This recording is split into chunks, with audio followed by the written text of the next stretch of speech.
साईं जीअं त अॼुकल्ह जे दौर में जेके परेशान आहिनि माण्हू उन्हनि खे अव्हां गाइड कंदा त उहे तव्हां सां राब्तो कनि या कीअं उन्हनि जो इलाजु कंदा तव्हां, जीअं मां दोस्तनि खे ॿुधायो जेके ॾिसंदड़ आहिनि उन्हनि खे तव्हां ॿुधाईंदव।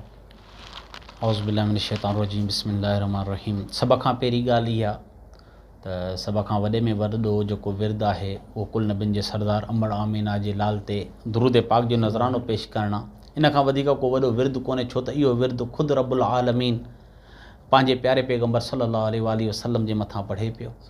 ऐं नमाज जी पाबंदी हुजे, पर नज़र बि बरहक़ आहे, नज़र बि लॻंदी आहे, जादू कारे इल्मु जेके इंसान जेको आहे सो कंहिं ॿिए इंसान जे मथां करे छॾींदा आहिनि, यकीन उन जो इलाज बि क़ुरान ऐं सुन्नत जे मुताबिक़ मौजूदु आहे।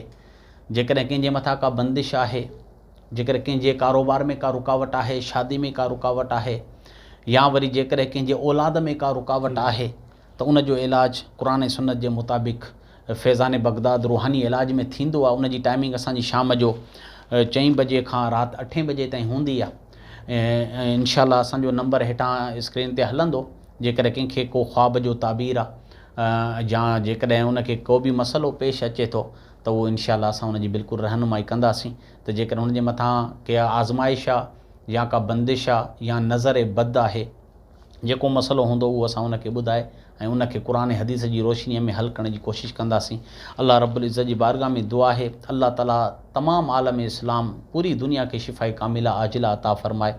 अल्लाह ताला असां सभिनी खे हासिदीन जे हसद खां बचाए, मुनाफ़िकीन जी मुनाफ़िकत खां बचाए, नज़र बद जी नज़र बद खां बचाए, दुश्मननि जी दुश्मनीअ खां बचाए।